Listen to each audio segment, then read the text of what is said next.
All right, Rabbi, say good morning. Good morning. Let us begin by thanking all of our sponsors for this morning's shir. To thank our Talmud Torah sponsors for the month of Cheshvan, Haba Alinu Latova, Steve and Terry Zinn, in loving memory of Steve's father, Albert Zinn Bunim Tzvi Ben Chaim Zichron Lebracha, on the occasion of his 20th yard site.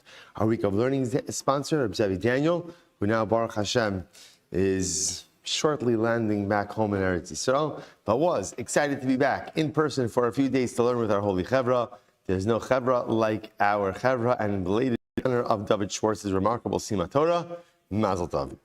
Our Yomi sponsors for today, Baruch Fishel and Sonia Kozlovsky, in honor of the bas mitzvah of their granddaughter, Julia Kozlovsky. Mazel Tov, as well as for a spiritual uplifting trip to Eretz Yisrael, B'sha'a Tova U'Mitzlach. And also, Daf today is sponsored by my wife and I, Emir Hashem, in the schus of the bris of our grandson this morning, B'sha'a Tova U'Mitzlachas, Tinok Ben Malkalei and Akiva Baruch Halevi. We hope that Emir Hashem, he will be zocha to enter into Bris Shavim Avinu Bizmano, and his parents should be zocha, the Gadol Torah, L'chuppah u'lemaisim tovim.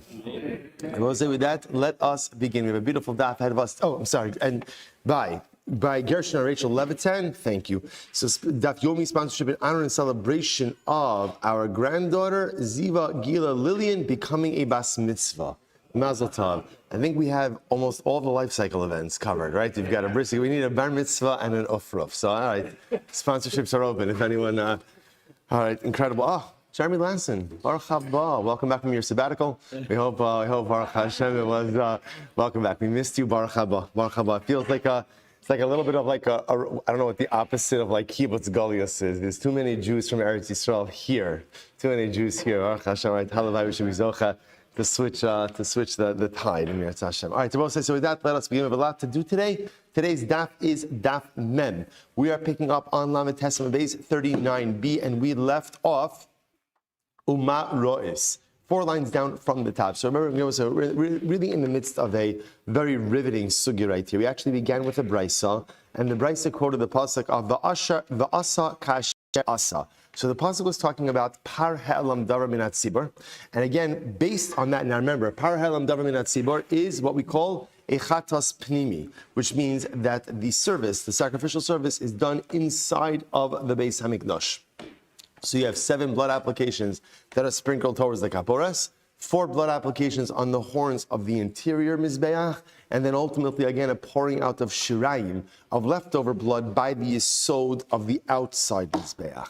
So the Gemara was talking about what else is included ultimately again in this linkage to par halam davar min hatzibur. So the Gemara says, I'll tell you what else is in here. There's the par of Yom Kippur, and the par Kohen Mashiach. But what's excluded? What's excluded ultimately again is the seir of the regalim, and the seir of Rosh Chodesh. Those are excluded. Those are not treated ultimately again like par halam davar min hatzibur. So the Gemara says very simply, Umar Ra'is l'rabo says elu lahotzi es elu. I don't understand. How do you know which to include and which to exclude, right? How do you know that? How do you know to include ultimately again par of Yom Kippurim and par of Kohen Mashiach, and to exclude the seir Rosh Chodesh and the seir of the regalim? Very simple. So once we know the pasuk is including and excluding, so the Gemara says, Mar ba'aniyas elu shemechaprin al aveira mitzvah yedua, umotzi ani elu shein mechaprin al aveira mitzvah yedua. It's very simple. Par halam davar min hatzibur comes to atone for a very specific sin. In other words, whatever that sin is. But remember, what's par halam davar min hatzibur? Based in paskin erroneously, Klal Yisrael followed their psak, and ultimately, again, as a result, we bring that carbon. Same thing with the par Kohen Mashiach, and ultimately, again, same thing with the seir of Yom Kippur. Those are brought for specific transgressions. Masha'in kain, the seir ultimately again of the regalim and of Rosh Chodesh. Why is that sin offering brought? This actually goes back to our Shavuos days as well. Those offerings are brought l'chaper al tumas mikdash v'kadoshav. those are brought in the event that there was some type of unknown tumah infraction regarding the Beis Hamikdash. So remember again, there's no specific sin that's being atoned for. There's just a general bucket of sinful behavior that is being atoned for. So therefore, again, essentially the Gemara says like this: it makes sense to include karbanos that atone for specific transgressions, and to exclude karbanos that go ahead and cover general transgressions. Beautiful. So the Gemara goes right to v'chiper. Now we're just continuing to darshan the pasuk v'chiper. Afa pishlo samach. So kapara is atoned, is achieved, even though there's no smicha. So we'll say we haven't really gotten into smicha, right? But smicha represents the idea, remember again, of the owner placing his hands. And it's not just placing his hands, but we already saw referenced is it's really resting his weight on the animal. So the halacha is that the carbon could go ahead and provide kapara, even if smicha was not done. V'nislach, Klal Yisrael will be forgiven. Afa pishlo nasan shirayim, even though the shirayim have not been poured out. Now, remember, Yonah said we know already shirayim. What do you do with leftover blood? So leftover blood poured out by the base of the mizbeach. Now again, machlokes, what the status of shirayim is.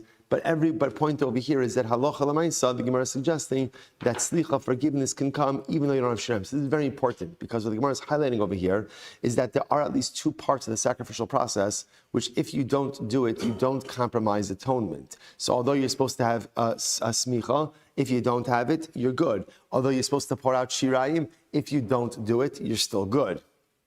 This is very interesting. So once again, the Gemara said, how do you know what to include and what to exclude? So for example, right, we established already over the last number of days that if you don't do the sprinkling, so the carbon is invalid. So how do you know to say that absence of the sprinkling ultimately again invalidates the carbon, but yet absence of smicha or absence of the pouring out of shirayim doesn't invalidate the carbon? In other words, how do you know what's ma'akev and what's not ma'akev? To which the Gemara says, Umaras lifsal ba'azos la'ashem b'smicha, v'shayim amrit posel ba'azos shema'akvos b'chol makom. It's very simple, because in general, hazos, sprinkling, is an indispensable part of any carbonic service. Right? In other words, smicha is a standardized part of any carbonic service. As such, halacha l'maisa is going to be necessary. On the other hand, smicha and shirayim are not really part, ultimately again, are not really necessary for any carbonic service. Right? So interesting, what you see over here is like this. Remember, this drasha is specifically being made by the chatas pnimi, the inner chatas. Essentially what the Gemara is saying is like this: we're going to exclude the things that are not necessary by any chatas. So for example, again, if you go ahead and you omit smicha, you omit pouring out of shirayim, even by a chatas achitzon, the carbon is still good. Therefore, it makes sense to apply that same standard ultimately to a chatas pnimi. Masha'enkin hazos, sprinkling, which already everyone agrees is necessary by exterior chatos, will certainly be required by interior chatzos, says one. Incredible. So the Gemara goes back to top of Mem 40. Amar Eli Elamatan Shavan Shema Akvos B'chol Makom. So we said before, right? All the Gemara says. So I only know about the 7 blood applications. We'll say, remember again, the 7 blood applications. That is a reference to a chatos pnimi, an inner chatos, where again there are 7 blood applications done where? In the direction, ultimately, again, of the curtain of the Kodesh Kadashim, really the kaporas, the lid of the Aron, but that's all the same direction. So those blood applications are done in the direction, ultimately, again, of the paroches, of the kaporas. So I only know that ultimately, again, those 7 blood applications are ma'akev. So the Gemara says, Heicha, so where do I know that from? Amra Papa, beparo b'negoim. Ultimately, again, because we find it both by para.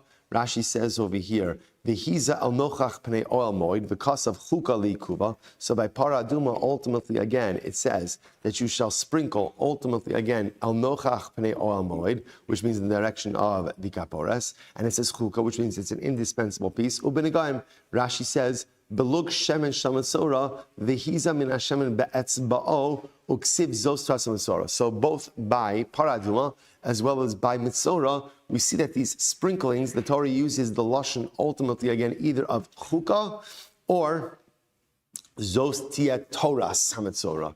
Those types of lashonos indicate to us that these are indispensable parts of the sacrificial service. Matan arba minayin. So that's how I establish ultimately again that the 7 blood application or the 7 applications are an indispensable part. Fine. Matan arba minayin. How do I know about the 4 blood applications? Because remember, again, I will say even with achatas pnimi, there's still 4 blood applications on the corners of the interior mizbeach. So how do I know that? Talmud Lamar kain ya'asa.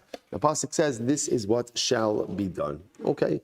Maishna matan zayin dichsivan vekiflan. So we'll say when it comes to the 7 blood applications that they're required, ultimately the Torah wrote it and then repeated it, right? The Gemara says va'asa kasha asa. The Gemara says matan dalenami ksivan ukfilan. So same thing. In other words, here's what's interesting. The Torah goes out of its way to state twice about the need to have the 7 blood applications. And therefore, again, that teaches me that they're indispensable part of sacrificial service. The Torah actually does the same thing by the 4 blood applications as well. If that's the case, then pretty much I have a hekish, right? I could make a comparison between the outer blood applications and the interior blood applications. Or I should say it differently. I can make a comparison, not between interior, I can make a comparison between the 4 blood applications and the 7 blood applications.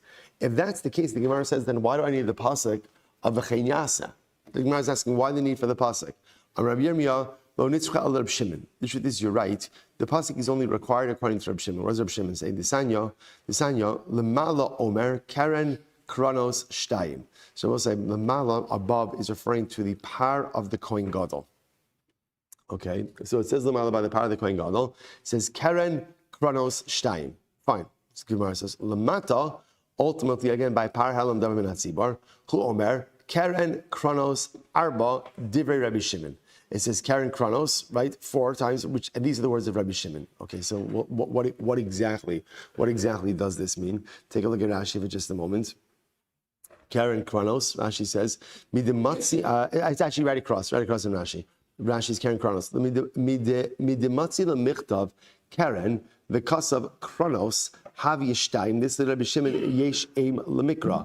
The Chosum Umalamdim Zeh Mizeh Behekish. So I say, interestingly enough, the Torah could have just said Karen. Instead, it says Kronos. So ultimately, again, just like by Par Kohen Gadol, ultimately, again, we see that there are 4 mentions of corners, which highlight to us the need for the 4 blood applications.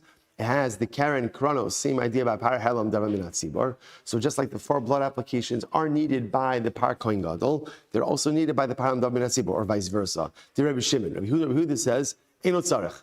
Rabbi Huda says this is unnecessary. You don't need this drasha. Now I will say, so again, that would be the pasuk ultimately that teaches me that I need 4 blood applications. Rabbi Huda says you don't need this drasha. Einot Tzarech. Harehu Omer Ba'ohel Moed. So the pasuk says Ba'ohel Moed. What does that teach me? The Gemara says I'll call Ha'amar Ba'ohel Moed. This comes to cover anything that is mentioned or that is stated regarding the Ohel Moed. What does that mean? Look at Rashi. Harehu Omer, B'shneim al karnos mizbach kitoras samim asher lefnei Hashem asher ba'ohel moed.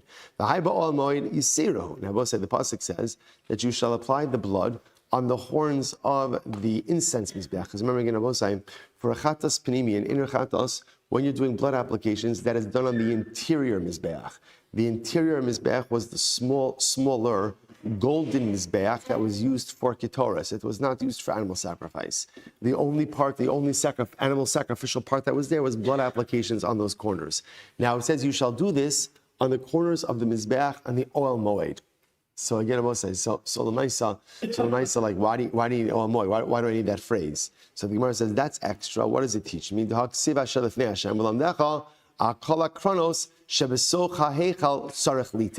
It's very interesting. So Rabbi Yehuda says like this: the fact that the pasuk says Ba'ohel Moed teaches me that on which corners of the mizbeach do you have to do a blood application? On any of the corners inside of the Ohel Moed.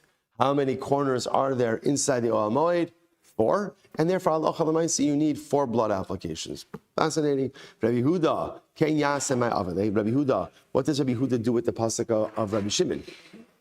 I'm sorry, the pasuk of the Brisa of Ken Yaseh my Avile. He uses it for something different. Mi boide lechidisanyo lefi shelo laman lepar Yom Kippurim lesmicha v'shiyarei hadam minayin. So we'll say, so ultimately again, from where do we learn? Lefi shelo laman lepar Yom Kippurim. When it comes to the Par Yom Kippurim, ultimately again, for smicha and shirayim, Where do I learn that out from? Talmud Lomar Ken Yasa.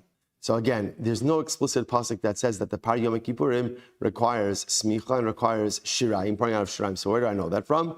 The phrase Ken Yasa. Beautiful. Well, the Par Yom Kippur lo lamanu. 1 second, is that true? We didn't learn out for the Par of Yom Kippur that it needs smicha and shirayim. We had this already in yesterday's daf. Ha'amrit lepar. We in the brisa on Amud Aleph yesterday, when we began to go ahead and darshan this pasuk, it said by Par Halam Davar Minat Tzibor, we darshan that lepar refers to Zeh Yom Kippurim. This refers to the Par of Yom Kippur. It's tericht. Where it says I need both. I'll tell you why. Sadai Tchamino. Hani mili avoda de me'akva kapara. I might have thought that when is the Par Yom Kippurim? Ultimately, again, like a Par Halam Davar Minat Tzibor, or just in general, like another Chatas Pnimi, that's when it comes ultimately to parts of the sacrificial service which are indispensable. Arma'akev. Aval avoda de lo ma'akva kapara emalo. But navoda ultimately, again, that is not necessary for kapara.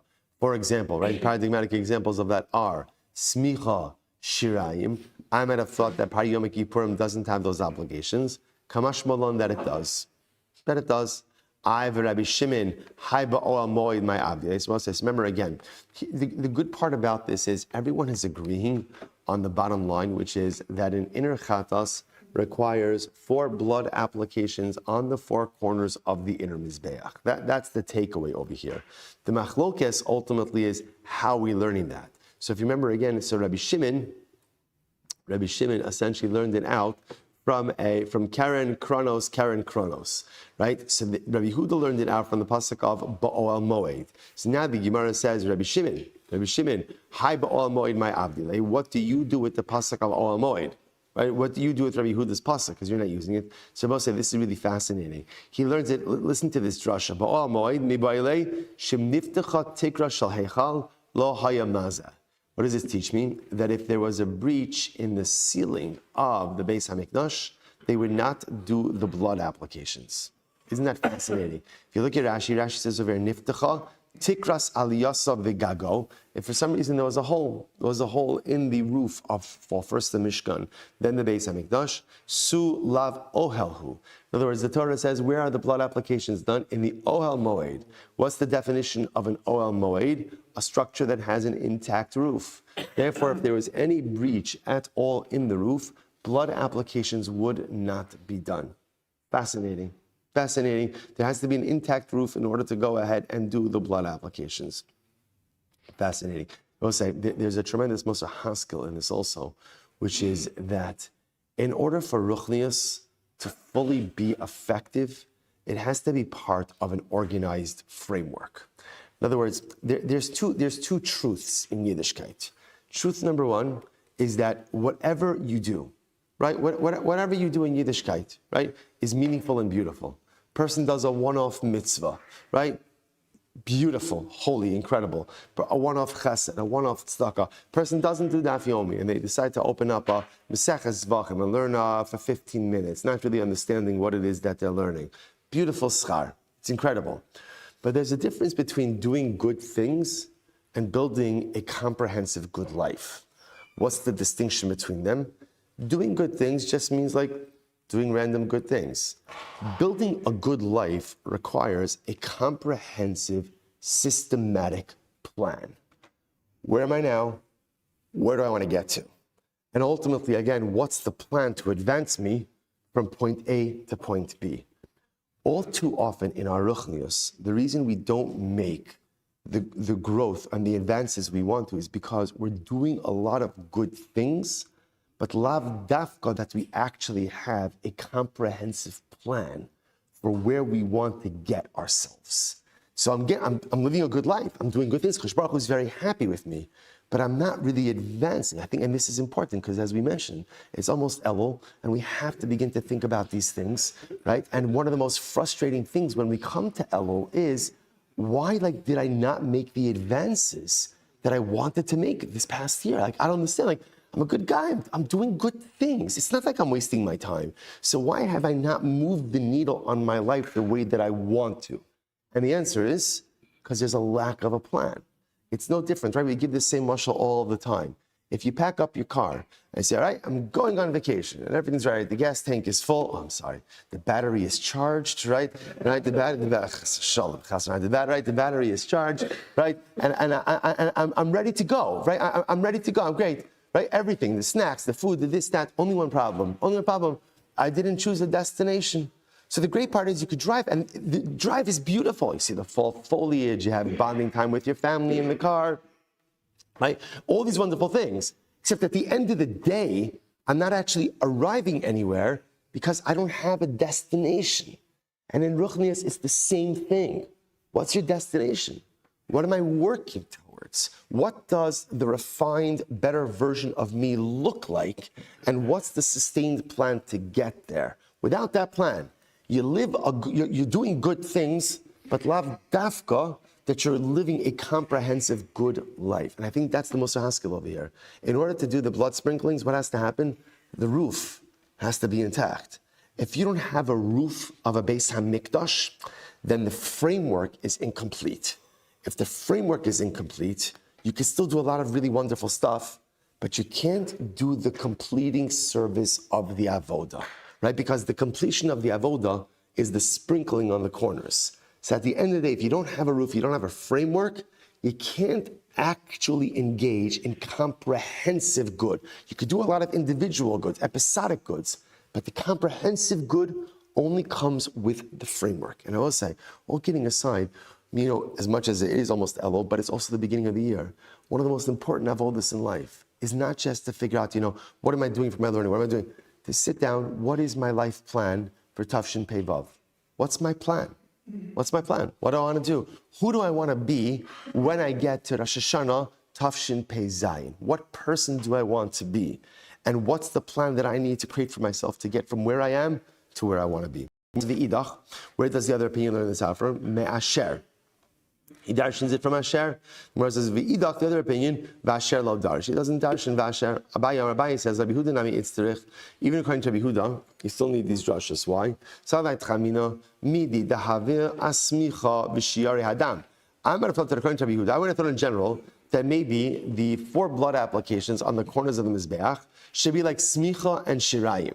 Now, what's the halacha by smicha and shirayim? What's the halacha by smicha and shirayim? You should have it. But if you didn't have it, carbon is still good. So I might have thought maybe 4 blood applications is maybe the same thing as smicha and shirayim, and maybe it's not ma'akev. I might have thought that, and therefore again, I need the drasha, an additional drasha as well. So I would have thought matan arbenami lo tizakev. I might have thought that just ultimately again as much as smicha and shiyarei adam, even though they are repeated twice in the Torah, yet they're not ma'akev. I would have thought the 4 blood applications are the same thing. Kamash malan, that is incorrect. Kamash malan say that again, the same way, by the chatas achitzon, by the exterior chatas, right? Blood application is necessary. Now, granted, by exterior chatas, really all you really need is the first one, right? The other 3 you should do, but if you don't have them, they're ma'akev. By the chatas hapanimi, by the inner chatas, ultimately again you need 4 blood applications, and they are indispensable. The Gemara says lepar. Now just going through the drasha again. What is lepar? Ze par Yom Kippurim. This refers to the par of Yom Kippur. So we'll say, so for what? Like what is the drasha coming to teach me? Ila akev. Ultimately, to teach that the blood applications are ma'akev, that they're an indispensable part of the avoda. Pshita. We already learned that. Because chukah ksiva be, use lashon of chukah. So we'll say chukah, whenever you see the word chukah chukah number 1 means like an everlasting statute, but what chukah also means is something that is indispensable. It's needed according to Rabbi Yehuda. The Amar, ki ksiva chukah, advarim hanasim bebig day lavan bifnim. So when you see the word chukah, what that is referring to is all Yom Kippur. All Yom Kippur, it refers to the things that the Kohen does while wearing white clothing, the big day lavan, bifnim, inside of the Beis HaMikdash. Teach me what? Shim hektim ma'isa lechavero lo asa v'lo klum. This is very interesting that on Yom Kippur, if you switch the order of the service is compromised. Service is compromised. So the Gemara says, v'lo klum aval, Dvarim hanasim big day lavan b'chutz, but Allah, that's only for sacrificial service done inside of the Beis HaMikdash. But if you switch the order of things done outside of the Beis HaMikdash, Hektim Maisa Lechavero, Masha Asui, Asui. What's done is done. So Rabbi said, this is very interesting. This is very interesting. Right, so Rabbi Huda, so ultimately Rabbi Huda learns chukah for something different, right? Rabbi Huda says chukah means that when it comes to what we'll call interior service on Yom Kippur, anything done while the Kohen was wearing the white clothing inside has to be done in order, and if you switch the order, you've compromised the avodah. However, outside, ultimately again, if you switch the order, you're good to go. Shabbos said, by the way, just as an aside, it's fascinating to say, what's the pshat with that? So, okay, the Gemara seems to understand that it's Gzeras HaKalsu. But Lamaisa, what's interesting to see is as follows. The closer you are to Hashem, the less room there is for mistakes. This is the way that it works, right? That's why if the Kohen Gadol wasn't Roi and he went into the Kodesh HaKadoshim, he would die. He would die. There is no room for mistakes. This is why Moshe Rabbeinu, who spoke panim al panim to Hashem, spoke face to face to Hashem, made one mistake. Made one mistake. Can you imagine that? What it means to make one mistake? Most of us make more mistakes before we get to shir in the morning, right? Than Moshe Rabbeinu made in an entire lifetime. But yet that one mistake cost him everything. Cost him everything. Why? Because the closer your proximity to Hashem, the higher the expectation is. So it's interesting to see inside of the Beis HaMikdash, if you mess up the order, the avodah is no good. Even just outside of that very building, outside of the Beis HaMikdash. Now, but you understand, outside the Beis HaMikdash means you're still in the Beis HaMikdash compound. You're just not in the Heichal. If you mix up the order, you're okay. You're okay. Fascinating. Bless you. Se'ema. So why don't we say, so maybe we can make the following argument. The same way that ultimately, again, at least outside on Yom Kippur, even the avodah you do in the white clothing, if you mess up the order, it's not ma'akev. So I would say maybe blood applications shouldn't be ma'akev either. I can maybe say that, which the Gemara says, Kamashmala, no. Kamashmala, that as much as order is not ma'akev by the external pieces of the Yom Kippur avodah, hazos, blood applications, failure to do so, absolutely unequivocally compromise the carbon. Incredible. Maskif Papa. So Papa raised the kasha. Umi matzis amris hachi. Can you actually say that? Vatanya we learned. V'chila mechaper es hakodesh. So we'll say, so the pasuk says, this is by Parshas Acharemos. This is in the Kriya of Yom Kippur. V'chila mechaper es hakodesh. Now, interestingly enough, the way this actually translates is, v'chila is like a lashon of completion. Like kol, right? V'chila mechaper es hakodesh. So this is beautiful. Im kiper kila. If atonement was achieved, then you're done. Ve'im lo kiper lo kila divrei Rabbi Akiva. But if you did not go ahead and achieve atonement, then you're not done. What does this mean? Take a look at Rashi. Rashi is towards the bottom, about 8 lines up from the bottom. Im kiper kapara ma'akeves b'shar makamos kegon matnos damim matan sheva matan dalet. So, for example, Rabbi Akiva says like this: Im kiper, because lashon is v'chila mechaper. So Rabbi Akiva dashes like this. What does v'chila mechaper means? If you have achieved kapara, now how do you achieve kapara on a basic level? Blood applications. On Yom Kippur, there's 2 sets of blood applications on the inside, right? Remember again, there's a sprinkling of the 7 times in the direction of the curtain of the Kodesh HaKadoshim, and there's the blood application on the 4 corners of the interior Mizbeach. So if you're mechaper, if you do that, then kila, then you're done. Then you're done. However, ve'im lo kiper, but if you did not go ahead and now, by the way, Rashi points out kila. Now, what's very interesting about this? What's very interesting about this is as follows. Rabbi Akiva is teaching like this. If you've done kapara is defined as blood applications. 7 blood applications towards the curtain of the Kodesh HaKadoshim, 4 blood applications on the horns, right, on the corners of the inner Mizbeach. If you did that, you're good. Now, why? What's still missing? Remember what's missing? The pouring out of the leftover blood by the Yesod, outside, right, by the outside Mizbeach. So even though you haven't done that, as long as you've had the blood applications, mechaper, ultimately you've achieved kapara, and therefore v'kila, you're good to go. You've done everything. Kol, you're done. You're done. On the flip side, v'im lo kiper, but if you haven't had kapara, which bepashtos means you have not done the 2 sets of blood applications, then what? Lo kila, you're not done. Rabbi Akiva. These words of Rabbi Akiva. I will say, by the way, what a powerful statement. What a powerful statement. If you've achieved kapara for yourself, you're done. If you haven't achieved kapara, you're not done. I will say, which category do we fit into? It's number 2. No one of us could claim that ultimately, the one time we could claim that we've achieved complete kapara is by Nigila Yom Kippur, right? By Nigila Yom Kippur. That's the moment in the year where I could say, you know what? V'chila mechaper. I had kapara and I'm done. I will say, by the way, that's why, we spoke about this before, I don't remember the context, but on Matzah Yom Kippur, there's like this euphoria, right? 2 minutes ago, every person was schlepping around. And then it's incredible, Ma'ariv comes, it's the funniest thing, if you look like by Mincha on Yom Kippur, like by the break in Yom Kippur, especially by Mincha, everybody's like dragging. Like most people are like, why didn't we read Sefer Yonah this year? Like, we did read Sefer Yonah this year, right? You just schluffed through right? You slept deeper than Yonah slept, right? But yet what's incredible is, if you look by Ma'ariv, everybody gets like this second win. Like, I could fast another day, right? Hey, you were just complaining an hour ago that you're dying. What's the pshat?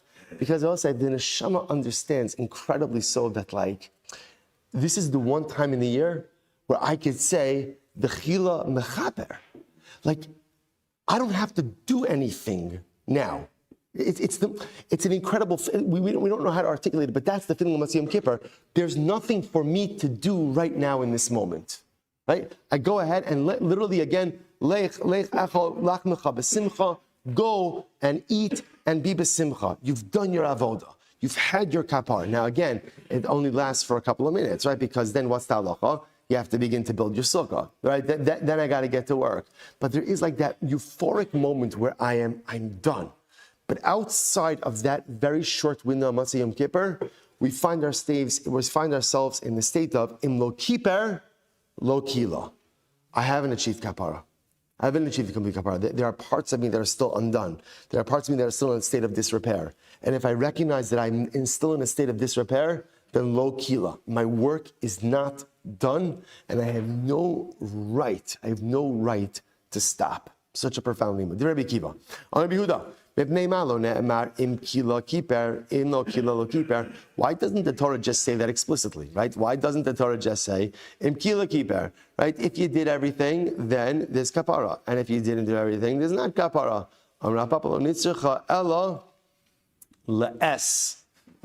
So the Gemara says, listen to this. So rather Rav Papa says like this, there's a drasha. So first of all, if you look at Rashi says, V'im lo kila lo kiper. Rashi says, I'm sorry. So Gemara says, rather, what does it need for? Ela le'es dam u'betvila es. So u'betvila. Look at Rashi. Last Rashi in the daf. Ela le'es b'dam u'betvila. De'bepar koin Mashiach ksiv b'taval ha'koin es esbal b'dam. So it says, listen to this. We're going to darshan this pasuk now. That by the Parkoin Mashiach, right, which is brought in the event that the Kohen Gadol issued an erroneous ruling. So the halacha is, it says es dam, and there's a din of tvila. What does this mean? Es Amar Rav Acha bar Yaakov lo nitzcha ela lahachshir amud beis lahachshir amin shebe etzba. So this is very interesting. So again, the pasuk says es etzbao. So what is es? Now, both say, interestingly enough, es is usually biblically what we call a ribui, which means that when you see the word es, ultimately is coming to include something else. For example, kabed es avicha ve'es imecha. Honor your father and mother. What does the es come to include? The Gemara brings down the rabbos es achicha hagadol, your older sibling. You're obligated to honor your older siblings as well. So whenever you see es, right, that's why, again, interestingly, if there's a whole discussion about the hafta es Hashem Elokecha. There's a whole discussion. What is the es there coming to be marba? Okay, different time. The Gemara says, in any event, so what is es by etzba of the Kohen? What if the Kohen has blisters on his fingers? Can he do the blood applications with blisters? Or do we see, maybe the blister is like a chatzitza, maybe some type of interposition that would invalidate the blood applications. So the Gemara says, Amin Sheba Etzba. Now what does it mean? Take a look at Rashi. Rashi's on Memo 40b. Rashi's a couple of lines down, like about 8 lines in the short lines. Es lahachshir amin sheba etzba, shim also lo be'etzba shekorin, okay, whatever that word is, kimo nitla aim, the trefus, lo hami chatzitza, v'yisrabi me es etzba satafal etzba. So es etzba'o means anything that is secondary to his finger. So the blister, essentially the blister, is considered to be part of his finger, and therefore halacha l'maisa, he could do that as well. So remember, we saw this before. Masha'en can't say the kohen is wearing a bandage, right, on his finger. That's a chatzitza. That's going to be a chatzitza. But a blister is not. Next, badam. What does that teach me? She'ehei badam shir tvila me'ikara. Now, halacha l'maisa, when the kohen receives the blood, right? Remember again, what's our process? We're experts in this already. The shchita, after shchita, Kabbalah, right? So remember again, I'm going to throw it like this. Let's say the kohen did shchita, he's gathering the blood in the kli, and he figures like this: let me get a head start on this. And before even the blood accumulates in the kli, he already dips his finger in and starts to do the blood applications. The Gemara says, the Gemara dashes over here, badam means that the kli has to have the requisite amount of blood in it before the kohen does the zrika. He can't say, okay, there's a little bit of blood, let me get started, and the rest will just pour in. There has to be the requisite amount of blood in the kli before the zrika even gets started. Take a look at Rashi for just a moment. Rashi says, bedam shei bedam shir tvila meikara. Garcinon Rashi says, mishas kabbalah rishona lemeute kiba pachos mikidei tvila beklizeh pachos mikavila beklizeh ve'ervan v'achimashra. So again, Rashi gives a different example. Rashi says, imagine for a moment the kohen does kabbalah, a little bit of kabbalah in kli 1, a little bit of blood over here, kabbalah in kli 2, kabbalah in kli 3. Now, there's not enough in any of those individual kalim ultimately to do a complete hazah. So no, what am I going to do after? What will the kohen do afterwards? He'll combine it all together. Can't do that.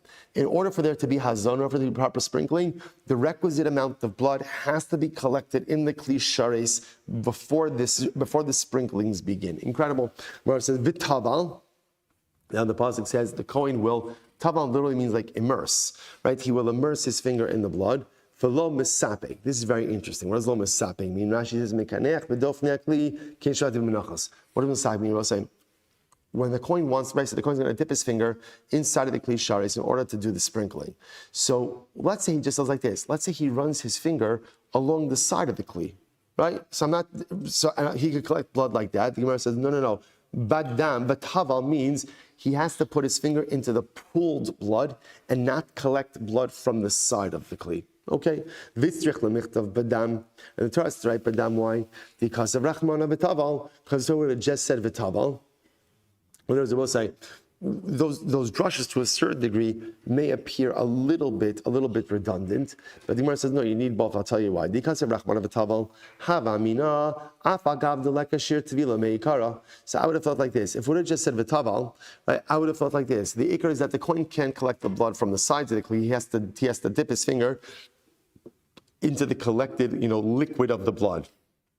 But that doesn't tell me that you need the complete amount of blood in the kli before the zrikos begin. In other words, maybe he could just take the blood as it spurts out of the animal and just use it like that.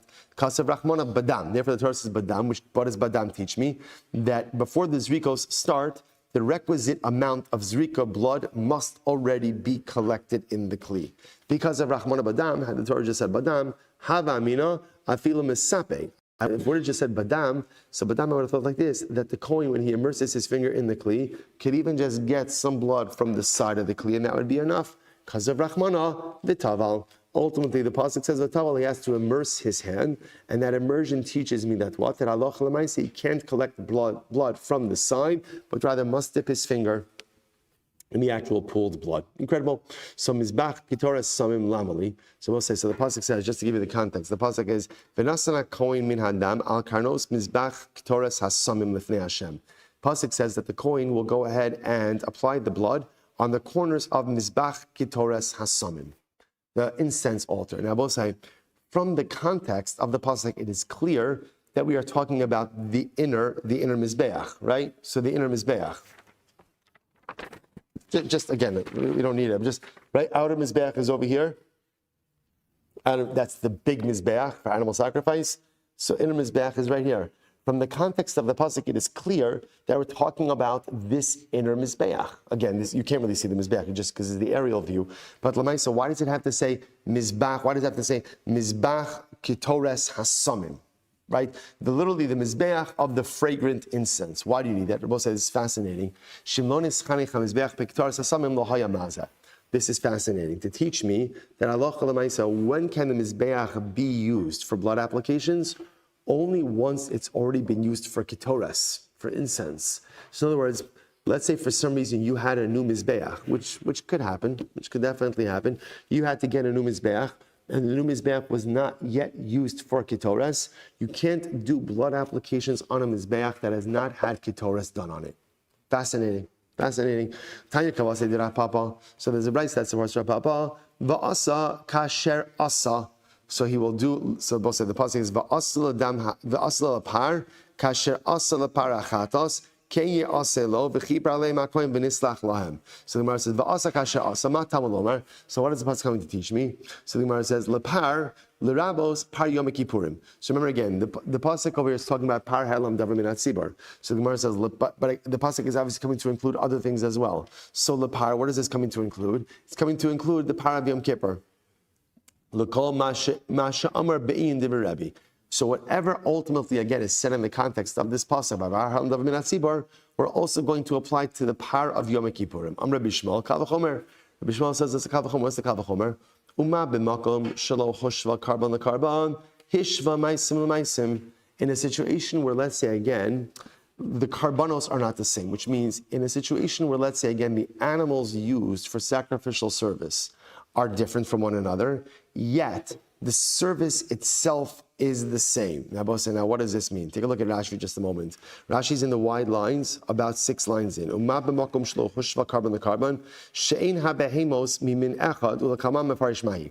we don't know what example the Gemara is talking about, but for example, in a situation where you have 2 different types of animals being offered, but yet even when the animal, when the actual carbon itself is distinct one from the other, the sacrificial process is the same. Makom shehishve karban lekarban. In a situation where the animals themselves are actually the same. Eino din sheyishva ma'isa l'ma'isa. Certainly the sacrificial process should be the same. So again, now I'll say the second part of that equation I understand. What the Gemara is saying is like this: why do I need a limud to teach me that whatever applies to par halam davar min hatzibor applies to the par of Yom Kippur, right? Because after all, again, if in a situation where you even have dissimilar animals being offered up, but the carbonic process is the same, then all the more so when you have similar animals, i.e. par and par, ultimately again the carbonic process is going to be the same. That makes sense. So what does it come to say par? Ze par halam davar shal tzibor. That must refer to par davar min hatzibor. Lipar ze par kohen Mashiach. That refers ultimately again to the par kohen Mashiach, not to the par of Yom Kippur. Amar Mar. So most of the Gemara just goes back and questions that brayso. Amar Mar. Uma b'makom shlo hishve karban lekarban. Milo hishve karban lekarban. What case are you talking about over there? Right? What are you referring to when you talk about, again, a carbon is not similar to another carbon? So the Gemara says, Ilema par Yom Kippurim, usir Yom Kippurim. So if you're talking about, again, the par of Yom Kippur and the seer of Yom Kippur, and you want to say, even though those 2 are different animals, their sacrificial process is the same. Ikala mifrach, it's different. Why? Malahanach, you could ask, Malahanach shekei nichnas damam lifnai v'lifnim. Remember again, I'll say what is unique is that the blood offerings, part of the blood service of those 2 animals, actually occurs in the Kodesh HaKadoshim, the Holy of Holies. So that removes it totally from the equation. Ella, par helam davar shel tzibor u'seir avodas kochavim. Rather, the 2 dissimilar karbanos you must be referring to over here is the par helam davar min hatzibor and the seir of avodas kochavim. What's the seir of avodah zara? The seir of avodah zara, I will say, is if the community worships avodah zara, they bring a particular seir. So we'll say, so perhaps what the Bryce is saying is like this: even though those are 2 dissimilar animals, yet the sacrificial process is the same. But yet, ikal mifrach, I could go ahead and ask, those karbanos are unique. Why? Because they atone for a very specific infraction. Rather, again, we'll say, perhaps it's saying like this: what are the 2 karbanos which have dissimilar animals but yet similar carbonic processes? That's the par halam davar min hatzibor and the seir of Yom Kippur. This is what we're saying.